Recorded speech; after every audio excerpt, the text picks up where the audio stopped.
আসসালামু আলাইকুম সবাইকে, কেমন আছেন সবাই? আশা করছি সবাই অনেক ভালো আছেন। ধারাবাহিক ইংরেজি শেখার ক্লাসে আপনাদের সবাইকে অনেক বেশি স্বাগতম।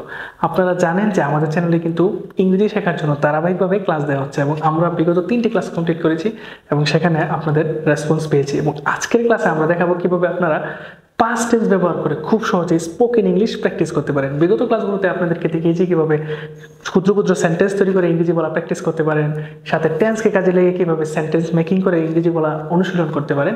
সো আজকের ক্লাসে আমরা দেখাবো পাস্ট টেন্সকে কাজে লেগে কিভাবে আপনারা ইংরেজি বলা অনুশীলন করতে পারেন। সো আমি জাস্ট একটা ফরম্যাট লিখবো, ওই ফরম্যাট অনুযায়ী আপনি সবগুলো বাক্য যদি প্র্যাকটিস করেন তাহলে কিন্তু আপনার ইংরেজি বলার দক্ষতা আরও বেড়ে যাবে। আর যারা নতুন আমাদের এই ভিডিওটি প্রথম দেখছেন তারা চাইলে আগের 3টি ভিডিও সিরিয়ালে দেখতে পারেন, এতে করে কিন্তু আপনার ইংরেজি বলার দক্ষতা নেক্সট লেভেলে চলে যাবে। সো আমরা চলে যাচ্ছি আমাদের ফরম্যাটে। সো ফার্স্ট অফ অল আমি যে সেন্টেন্সটি লিখবো সেটি হচ্ছে I did the work.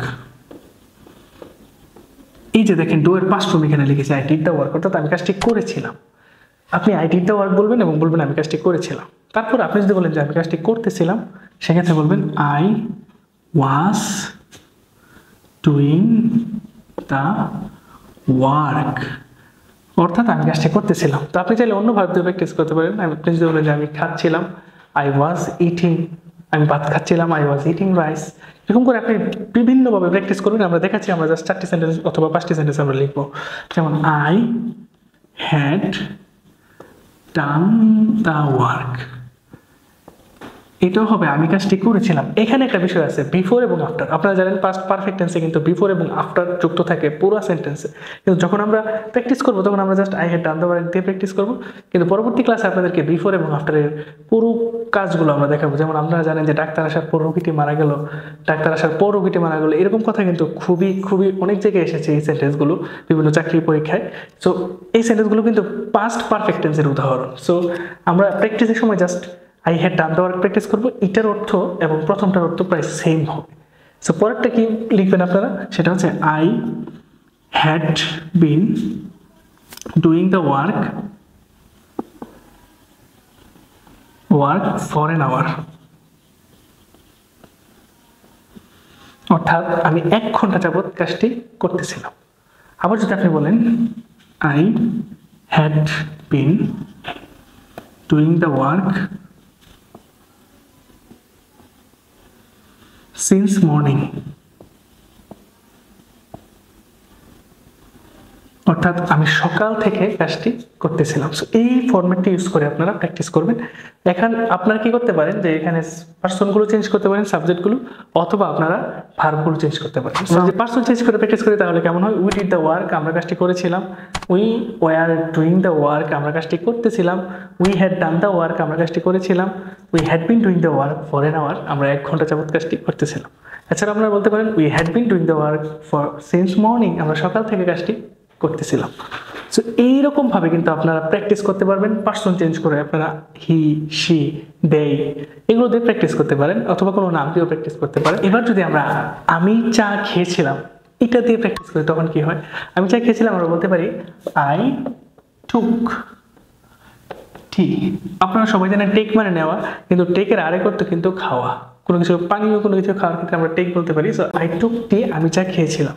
So আপনি যদি বলেন যে আমি চা খাইতেছিলাম বা খাচ্ছিলাম, আপনি বলতে পারেন আই ওয়াজ টেকিং টি। আপনি যদি বলেন যে আমি চা খেয়েছিলাম, আই হ্যাড টেকেন টি, আমি 1 ঘন্টা যাবত চা খাচ্ছিলাম। I had been taking tea for an hour. অথবা আপনি যদি বলেন যে আমি সকাল থেকে চা খাচ্ছিলাম, I had been taking T since morning. So আমি যদি এখন আরেকটি ভার্ব দিয়ে প্র্যাকটিস করি, ধরেন আই ওয়েন্ট টু স্কুল, আমি স্কুলে গিয়েছিলাম। আপনি যদি বলেন যে আমি স্কুলে যাচ্ছিলাম, তাহলে আপনি কি বলবেন, I was going to school. আপনি যদি বলেন যে আমি স্কুলে গিয়েছিলাম, I had gone to school. আবার যদি বলেন যে আমি 1 ঘন্টা যাবত স্কুলে যাচ্ছিলাম, I had been going to school for an hour. আর যদি বলেন যে সকাল থেকে যাচ্ছিলাম, I had been going to school since morning.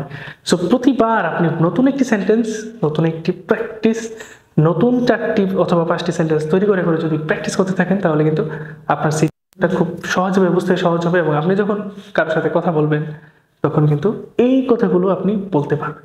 I এর প্রাইস দিয়ে প্র্যাকটিস করেন তাহলে কি হয়, আমি ভাত খেয়েছিলাম। আপনি যদি বলেন যে আমি ভাত খাচ্ছিলাম, সেক্ষেত্রে আপনি বলবেন আই ওয়াজ ইটিং রাইস, আপনি যদি বলেন যে আমি ভাত খেয়েছিলাম, আই হ্যাড ইটেন রাইস, আপনি যদি লম্বা সময় ধরে ভাত খেতে থাকেন সেক্ষেত্রে বলবেন I had been eating rice for an hour অথবা সিন্স মর্নিং।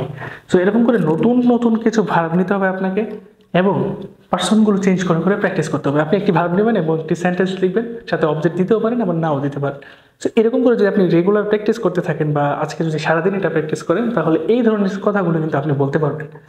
এরপর আপনি ফিউচার টেন্সটা প্র্যাকটিস করবেন। এরকম করে আমাদের ধারাবাহিক ক্লাসে যে মেথডগুলো দেখানো হবে এই পুরো মেথডগুলো যদি আপনি ফলো করেন, ইনশাল্লাহ আপনার 30 ক্লাসের মাধ্যমে আপনার স্পোকেন ইংলিশের লেভেলটা অনেক অনেক বেশি বৃদ্ধি পাবে।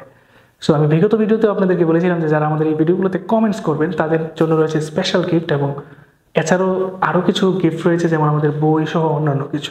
সো আপনারা কমেন্ট করে জানিয়ে দিন কারা কারা আমাদের এই ক্লাসগুলো দেখছেন এবং আমাদের এই মেথডগুলো কেমন লাগছে সেটাও আপনারা জানাতে পারেন। আপনাদের সাথে দেখা হবে পরবর্তী ক্লাসে ফিউচার টেন্স নিয়ে। তো ততক্ষণ সবাই ভালো থাকুন এবং প্র্যাকটিস করতে থাকুন। Thank you for watching.